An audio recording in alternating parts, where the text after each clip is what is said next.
E mais um Chega de Café, live que acontece ao meio-dia, nas quartas-feiras.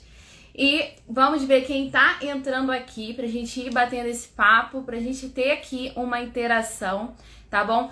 O convidado de hoje já até chegou, vou acenar aqui pra ele, mas antes eu quero fazer uma introdução antes dele entrar aqui. Inclusive, agora, nas quartas-feiras ao meio-dia, a gente vai ter essa live aqui, que é uma live que a gente vai trazer assuntos relacionados ao mercado imobiliário e que seja de interesse da sociedade. Então já comenta aqui, deixa aqui nos comentários quais temas vocês querem que a gente traga para cá. Isso aqui é para ser a casa de vocês, para vocês participarem, dizerem o que vocês querem ver por aqui, tá? Se você for assistir isso depois, pode deixar um comentário, porque a live fica salva para você assistir no melhor horário para você. E você pode deixar um comentário e dizer pra gente que tema que você quer que a gente traga aqui. Hoje a gente trouxe um tema super importante, que realmente é um tema queridinho, tá? Porque a gente vai falar de advocacia imobiliária extrajudicial e sobre a due diligence. E a gente trouxe alguém muito especial para falar sobre esse tema, o Dr. Diego Piaçabuçu. Ele é advogado, né, do ramo imobiliário, também é corretor de imóveis, então ele é, né, o pacote completo para falar sobre esse tema, sobre esse assunto que é de interesse de todo mundo. Então vamos convidar o Dr. Diego para cá, porque com certeza ele vai trazer muitas explanações importantes sobre esse tema. Inclusive, o Dr. Diego, ele é co-líder da comissão da Jovem Advocacia da ABAME. Vamos convidar ele para cá. Enquanto isso, também vou colocando aqui o tema da live para quem for entrar.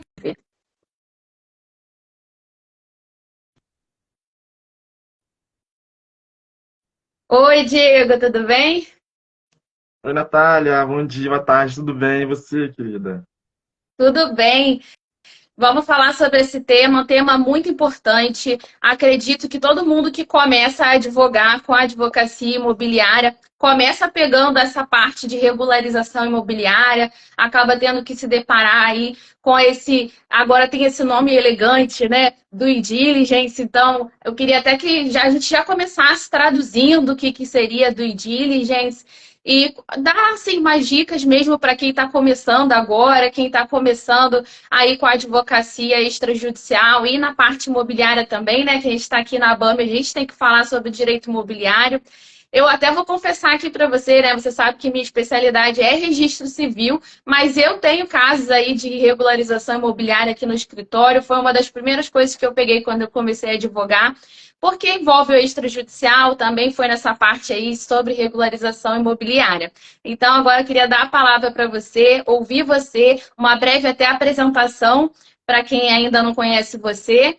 O que é difícil, né? Onde a gente vai, todo mundo conhece Diego. Diego é super atuante aí na OAB, na BAME, em vários lugares que a gente vai. Diego é uma pessoa muito conhecida e querida, mas vamos lá aproveitar, fazer essa apresentação e já entrar no tema.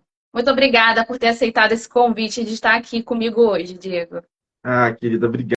Eu que agradeço pelo convite, pelo carinho. Boa tarde a todos que nos ouvem, que nos assistem. Meu nome é Diego Piaçabuçu, estou como co-líder da BAME Jovem.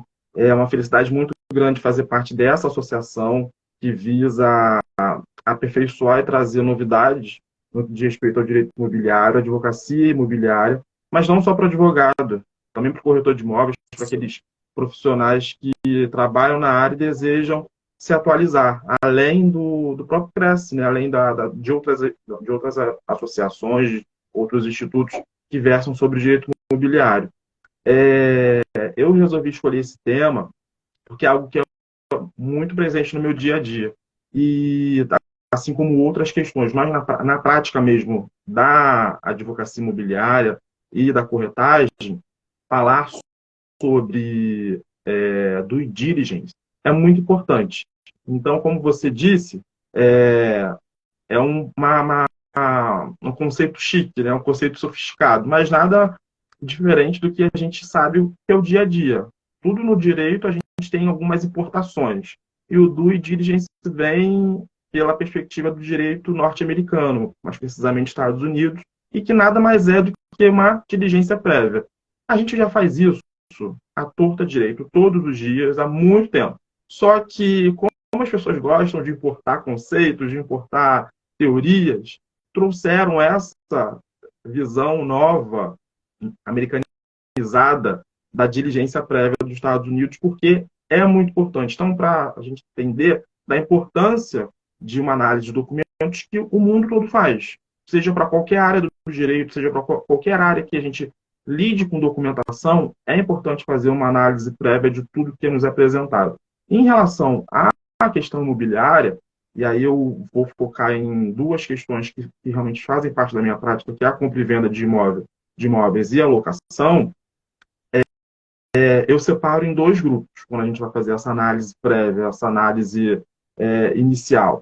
A análise documental em relação à pessoa, a análise documental em relação ao imóvel, ao bem que está sendo discutido. Então, se nós não fizermos uma análise criteriosa, minuciosa, daquilo que nos é apresentado, chegou um caso de uma advocacia extrajudicial, de um inventário extrajudicial, a gente vai ter que se socorrer daquele provimento que eu sempre esqueço o número do CNJ para ver o que ele fala, também dar uma olhada no Código de Processo Civil, dar uma olhada no Código de Normas do Estado do Rio, se o caso for do Rio de Janeiro, para saber o que essas legislações, o que essas normativas estão falando a respeito daquele caso.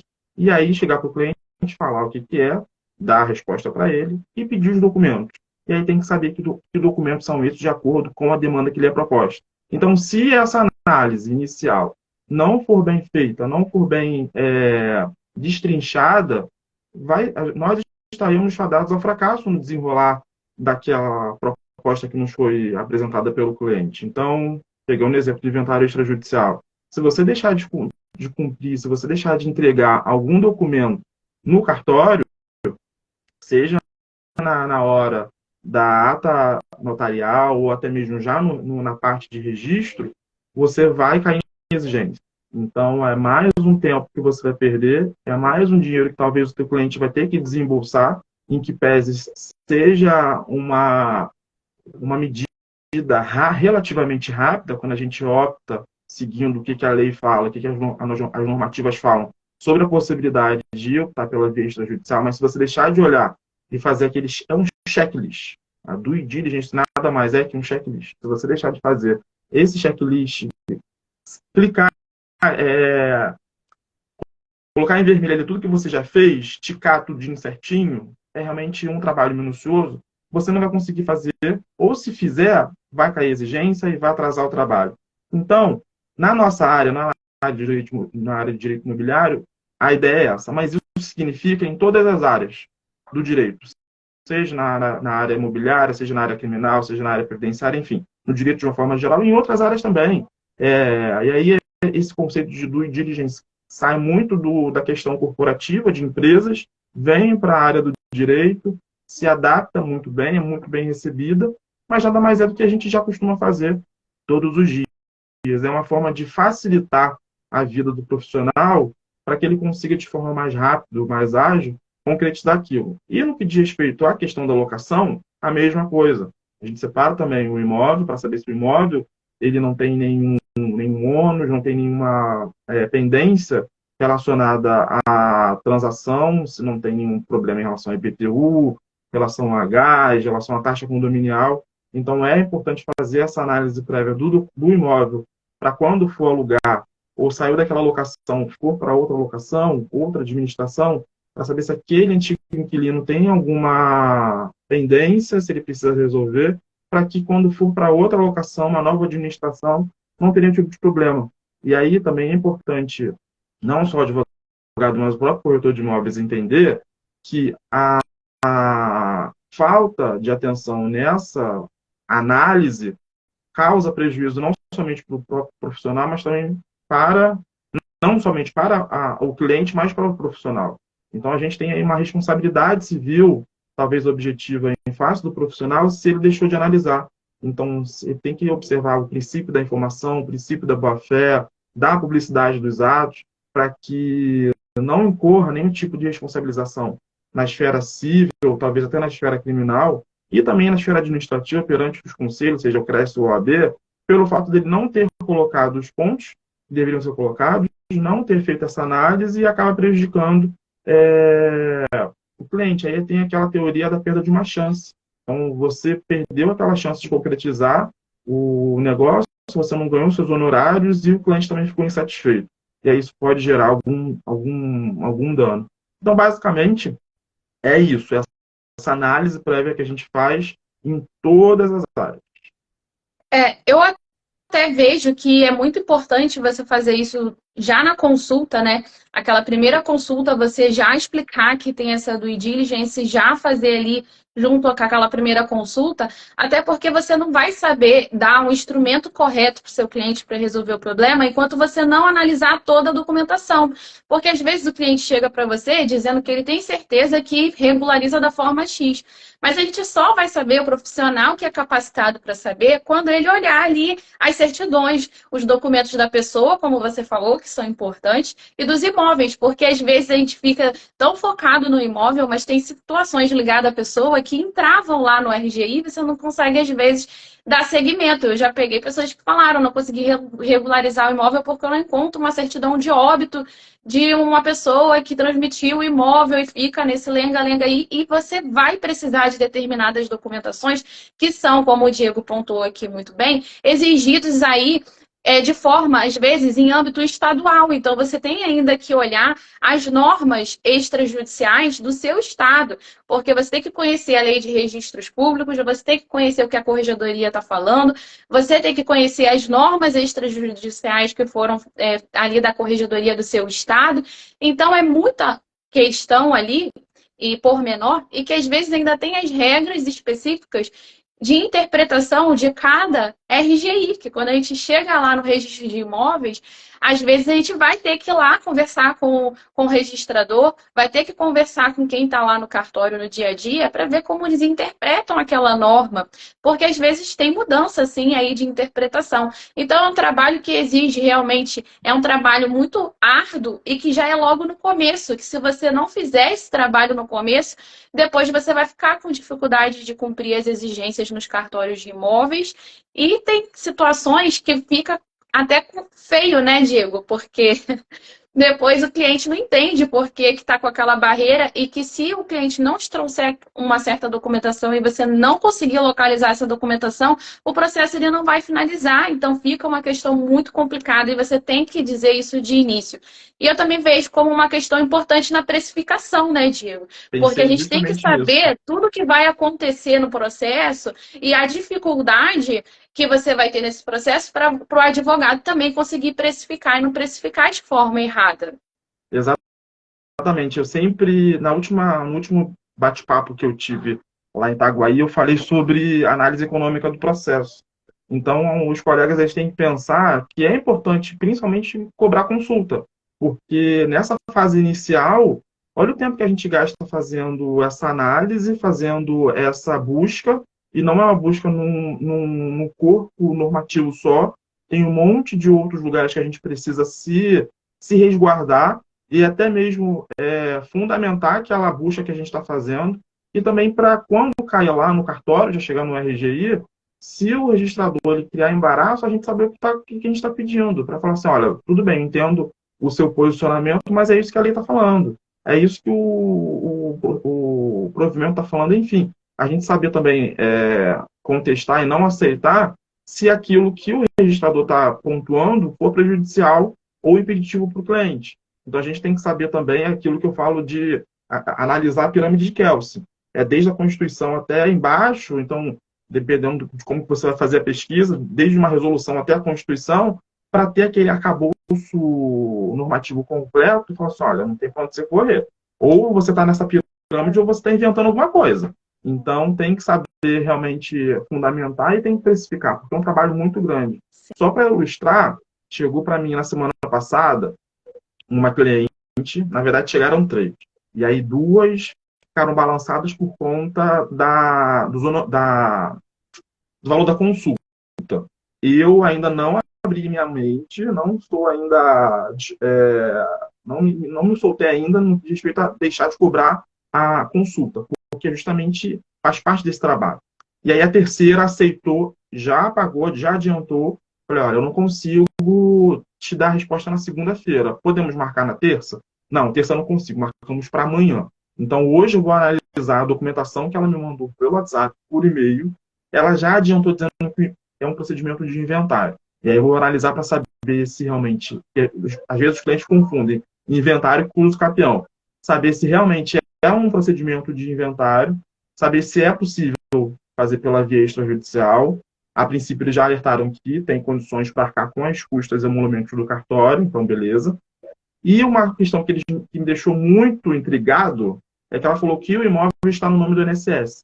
Então, eu percebo da importância de saber por que o nome está no nome do INSS. Será que o cliente, será que a pessoa que morreu estava devendo algum tributo federal vinculado ao INSS para que o INSS fosse lá e já, sei lá, transferisse para o nome dele, pegasse, enfim.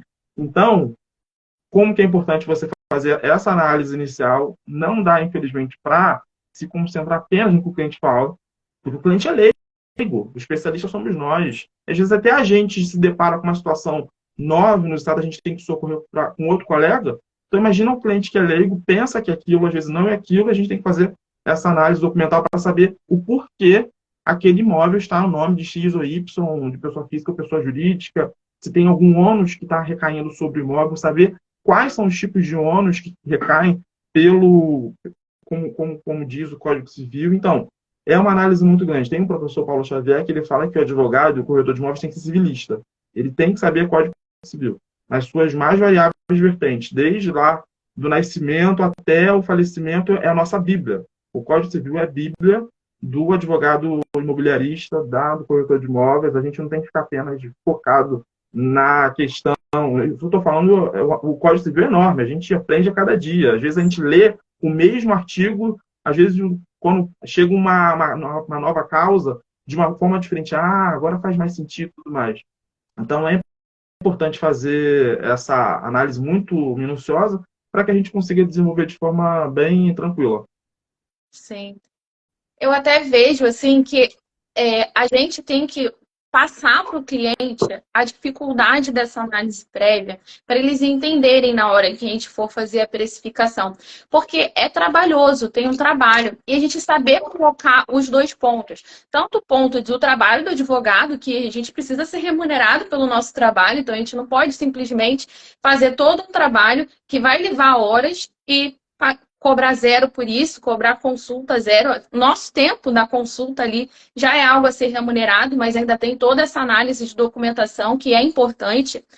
E até para a gente não errar na orientação, no que a gente vai passar para o cliente, porque tem muitas possibilidades de regularização de um imóvel. E aí um cliente que chega, por exemplo, dizendo que quer fazer um inventário, e quando a gente vai ler lá a documentação, vê que o imóvel nem está no nome da pessoa que faleceu, então você já percebe que ali, de princípio, você já vai ter que fazer uma regularização imobiliária prévia antes de pensar ali no inventário. Concomitante, claro que tem prazo de inventário, tem muitas coisas que o advogado vai precisar ali, tá atento para não perder prazo, para não gerar multa. Então é muita coisa, é muita responsabilidade, é muita legislação, e o advogado tem que ser bem remunerado pelo serviço, porque é trabalhoso. E, claro, a gente tem que deixar isso claro para o cliente, porque o que eu percebo é que, às vezes, o cliente acha que é algo simples, que é só ele fala, eu quero inventário, e a gente tem aquele preço tabelado. E a gente sabe que não é dessa forma, mas o cliente não. Então, a gente tem que explicar para eles que tem inventários e inventários. Inventários menos trabalhosos e inventários mais trabalhosos. E se a gente não faz a análise, a gente vai precificar errado. E precificar errado, às vezes, pode ser que você precifique de forma muito alta, sem ter visto a documentação. Ou o contrário pode acontecer. Então, não só ali, quando você faz aquela análise, você consegue cobrar o valor mais correto possível para o trabalho que vai ser desempenhado, porque você consegue ter aí uma noção maior. Eu falo uma noção maior porque a gente não sabe o que vai acontecer, né, 100% ao longo dos procedimentos. Pode ser que aconteça alguma coisa especial em algum RGI, pode ser que tenha algumas exigências, igual o Diego falou, pode ser que seja exigência que, quando a gente vai ver na legislação, não tem motivo de estar sendo feita, que é infundada, e a gente tem que saber como fazer o remédio para essas questões. A gente tem que saber que a gente pode se socorrer, por exemplo, de uma suscitação de dúvida no registro de imóveis, no cartório, na vara de registro de imóveis. Então, assim, não é algo tão simples como as pessoas às vezes vendem, porque pode ser que alguém ache que é só análise de documentação, que é só checklist. E não é só isso, né, Diego? Tem muita coisa além, realmente, Natália, tem muita coisa além.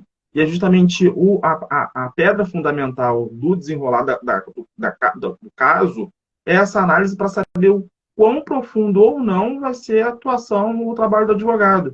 Então, é só aquela. É o início, é o start da situação. Claro que a gente vai fazer uma previsão, é algo previsível, algo que a gente imagina que vai acontecer. Mas no desenrolar do procedimento pode acontecer outras coisas, outras situações. E essa análise ela é feita justamente para mitigar problemas, para você conseguir identificar e principalmente traçar uma meta, traçar uma estratégia de atuação, exatamente, para não se perder, para que você consiga passar para o cliente o que vai ser feito, principalmente para o cliente ter segurança e ter confiança em você do que você sabe. Então, se a situação era X, ela mudou para Y, é porque você conseguiu identificar de uma forma muito rápida e clara, de acordo com que os documentos foram entregues e a forma como você analisou.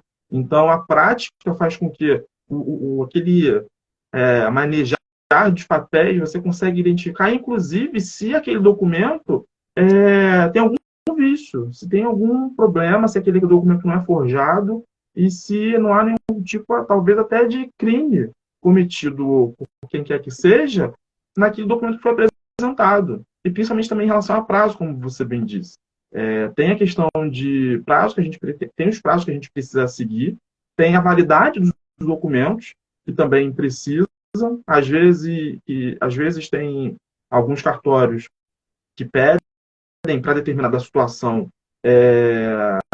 certidões com um prazo de validade de 90 dias. Então, se fez 91 dias e você não correu para que aquela situação, aquela exigência ou outra pudesse ser feita, cumprida naquele prazo, já era, você vai ter que gastar um dinheiro de novo pedindo uma nova certidão, e aí vai fazer com que o teu cliente fique muito chateado, e às vezes com razão, porque você não se atentou. Então o advogado tem que estar atento à questão de prazo, a gente tem que saber, tem que ter um marco temporal, aquele momento que a gente sabe quando a gente ou ajuizou a ação ou deu entrada no requerimento perante o cartório, e aí fazer até o checklist também de datas, de prazos, de fazer uma planilha de quando você recebeu os documentos, de quando você tem que apresentar, qual o prazo que você tem para cumprir aquela exigência, e por que você tem que cumprir aquela exigência, se aquela exigência realmente não é invenção do cartório, talvez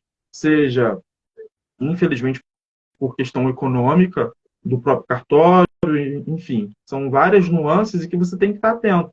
Então, essa análise inicial é muito abrangente, é muito importante, para que você tenha noção do que está sendo feito e o que pode ser feito. Sim. A Melina comentou até aqui que consulta é um investimento, excelentes colocações. Isso tudo realmente é muito importante a gente analisar logo de cara, porque tem muitas situações que podem se desdobrar daí. E é importante que o advogado saiba explicar isso para o cliente. Até você comentou agora sobre o código de normas, né? Porque houve uma alteração agora no nosso código de normas, né? Da parte extrajudicial aqui do Rio de Janeiro. E aí foi dito que o próprio registrador vai poder ver ali, caso a caso, se ele quer essas certidões atualizadas ou não. Então, vai depender aí mesmo da interpretação do registrador que pegar aquele documento. Pode ser que ele olhe o documento e aceite, mas pode ser que ele queira que seja atualizado o documento. Vai de caso a caso. Uhum. E aí, isso é muito complicado, porque a gente nunca sabe se ele vai pedir ou não. Então, eu sempre falo que isso é uma estratégia para ser debatida com o próprio cliente. Porque se o cliente ele tem muita pressa, você avisa que isso pode acontecer e já tira toda a documentação, né, Diego? Eu acho que essa é a melhor forma de lidar. Agora, se o cliente tem tempo e quer economizar, a estratégia não é sair tirando toda a documentação atualizada. Então, tem muitas coisas que a gente precisa analisar e que não é uma regra. Por exemplo, isso não é uma regra. Para determinado cliente vai ser importante que eu tire toda a documentação atualizada e para outros pode ser estratégico deixar ver se o registrador vai querer essa atualização ou não. Então, isso demanda realmente a análise da documentação, da situação concreta e específica daquele cliente e das estratégias que ele quer colocar ali. Então, é uma atuação que eu sempre falo que é até conjunta com o cliente, para ele saber exatamente o que ele quer, para a gente conseguir trazer ali o melhor benefício para ele, que pode ser tempo, pode ser econômico, e tudo isso a gente só consegue avaliar fazendo uma consulta bem realmente abrangente, olhando toda a documentação, fazendo essa análise da documentação da due diligence de forma bem ampla mesmo, olhando toda a documentação. Não tem como a gente fugir disso. Isso é uma parte muito importante. Então, eu queria agradecer imensamente que a gente já está chegando no final da nossa live. Infelizmente, é rapidinho, mas é rapidinho também para que vocês consigam aí curtir agora no horário do almoço, já poder almoçar. E para ficar com gostinho de quero mais, a gente vai poder receber o Diego aqui mais vezes. Diego é da casa, então a gente sempre pode estar trazendo ele para cá. Tragam temas aí para gente convidar o Diego para voltar numa outra oportunidade. Queria agradecer demais, Diego, as suas explanações muito importantes e te dar aí um tempo para você fazer suas considerações finais. Muito obrigada, tá? Obrigado, Natália. Foi um prazer, uma alegria. Você conduz muitíssimo bem os trabalhos, deixa a gente super à vontade. Acho que quando junta tudo isso, fica esse resultado gostoso, né? De querer mais. E fazer só uma última pontuação, quando a gente vai solicitar uma certidões, a gente também não tem que tirar todas as certidões do mundo, sabe? Não, a gente tem que saber filtrar. A gente tem que saber direcionar quais são as certidões, porque tem certidões obrigatórias e tem certidões facultativas. Então, tem que saber o propósito. Qual é o objetivo? O objetivo é compra e venda. Então, você vai ter que tirar uma certidão de ônus reais, uma certidão ventenária, você tem que procurar saber, principalmente em relação aos tribunais, para saber se tem algum problema de processo judicial que recaia sobre esse processo. Enfim, tem que saber o propósito, para que o cliente não gaste dinheiro. E aí o cartório fala assim, você está me trazendo todas essas certidões, mas elas não são necessárias. Também eu trabalho de desenrolar, de chegar no balcão, de conversar com o registrador, de se colocar à disposição, porque da mesma forma que o juiz é o destinatário final da lei, o registrador também é o destinatário final daquele procedimento. Então, se você fizer de forma muito bem fechadinha, levar todos os documentos e cumprir os tempos e ter um bom relacionamento com o cartório, seja com o escrevente, seja com o registrador, com o tabelião, não importa. Desde a porta até o gabinete do registrador, de forma muito sutil, muito educada, muito polida, e, claro, se posicionando, sabendo o que você quer fazer e que você pode fazer, você consegue atingir aquilo que o teu cliente contratou para tanto. Então, o que a Dani está falando? Analisar documento tem que ser bem remunerado, porque sempre tem pegadinha, né? Isso. Qual a dica que você dá para prospectar esse tipo de assessoria? É justamente isso, falar da importância de que cada procedimento é importante fazer uma análise, de você mostrar para o teu cliente, às vezes até para o teu colega, que pode ser seu cliente também, de que se você deixar de apresentar aquele documento, ou pedir de forma errada, ou não analisar de forma certa, enfim, de demonstrar a importância de fazer essa análise, você vai mostrar para o cliente que você sabe, o teu cliente vai te indicar para outros colegas, de mostrar para eles que não só na parte imobiliária, mas em qualquer outra área é importante fazer análise do documento, porque às vezes tem pré-requisitos para que você, num ajuizamento de uma ação ou no requerimento, se você deixar de colocar aquele documento, anexar aquele documento junto com procuração e tudo mais, vai ser indeferido do pedido ou vai cair em exigência. Então, é importante pontuar, classificar, não é cronometrar, mas planejar o tipo de ação. E para cada ação do advogado, para cada ida, para cada situação, é um valor cobrado. E fazer contrato de honorário. É importante colocar, sempre deixar tudo registrado, porque se no contrato já é difícil da gente fazer prova, ou então a prova acaba sendo um pouco precária, imagina de boca.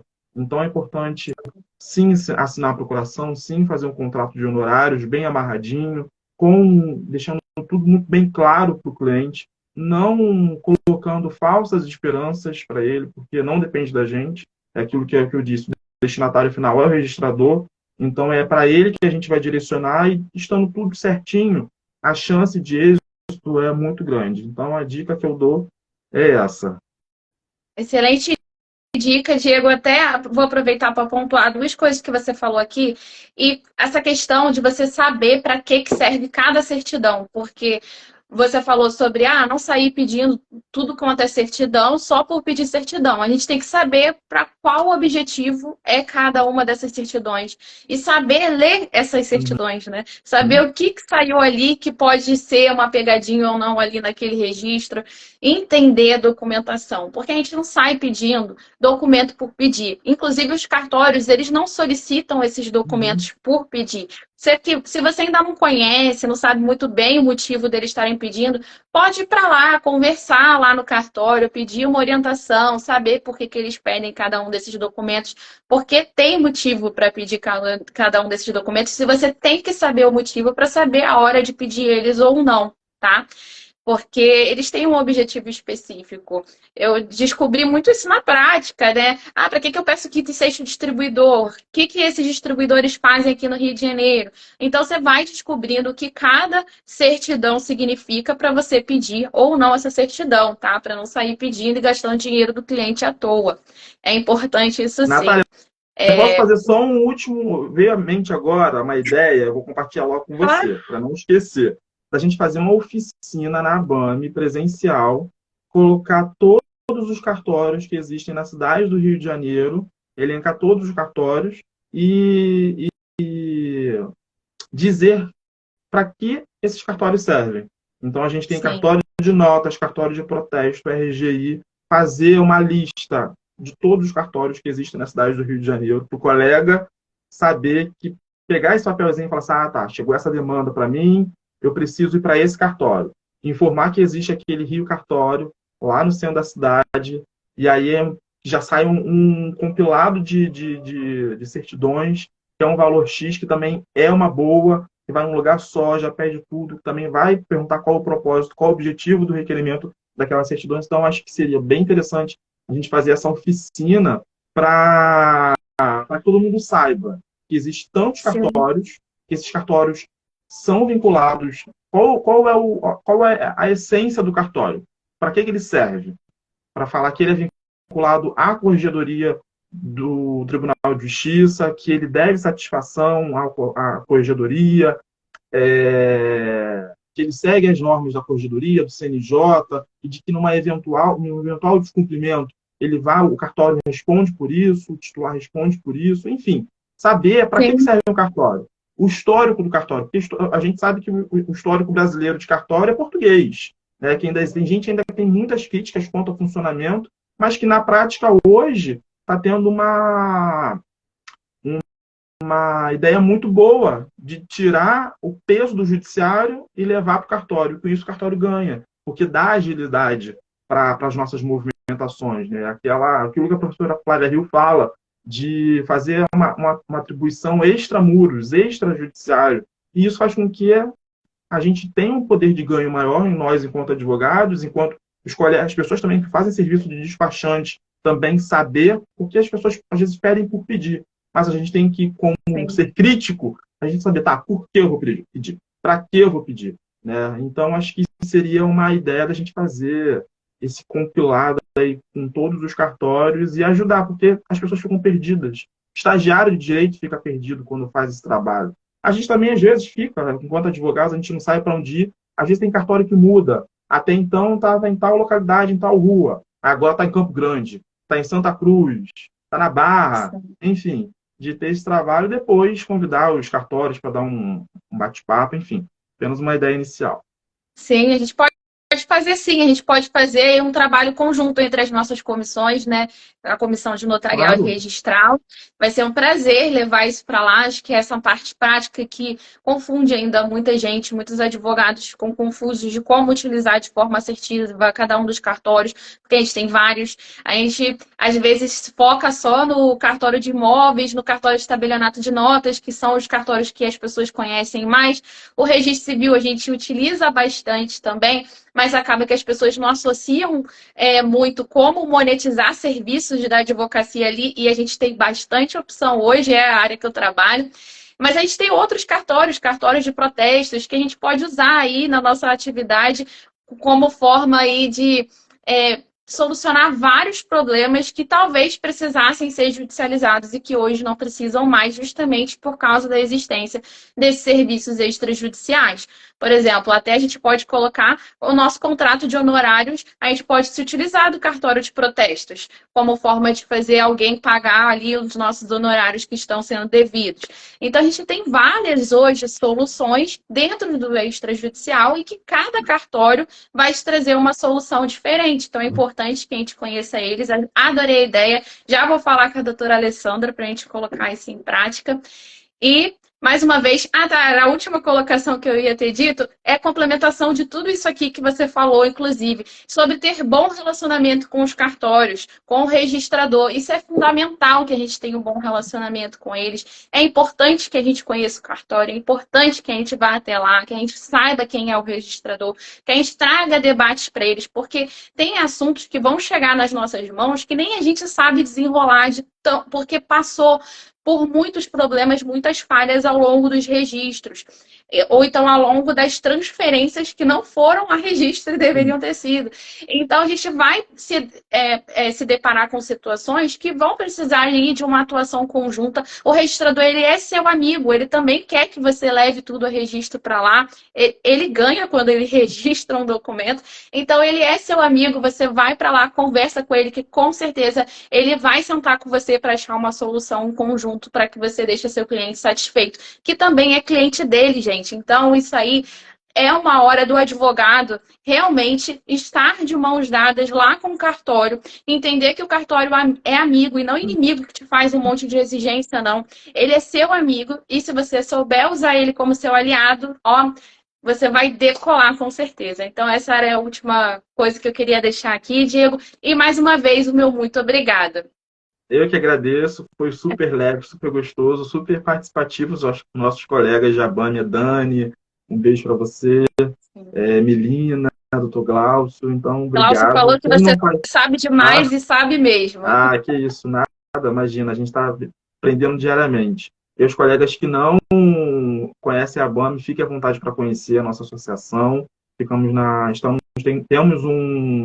uma sede lindíssima na Rio Branco, então procurem a nossa associação, participe dos nossos eventos, se associem também para que a gente possa...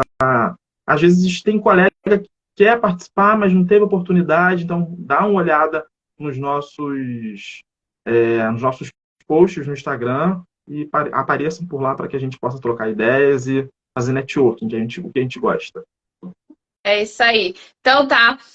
Até a próxima quarta-feira. Na quarta que vem, a gente vai receber a Marina, que acabou de entrar aqui, a advogada Marina, vai falar sobre sociedade unipessoal. Então, a gente vai estar com a Marina aqui na semana que vem, na quarta-feira, ao meio-dia. Eu espero vocês lá. Tchau! Tchau, tchau.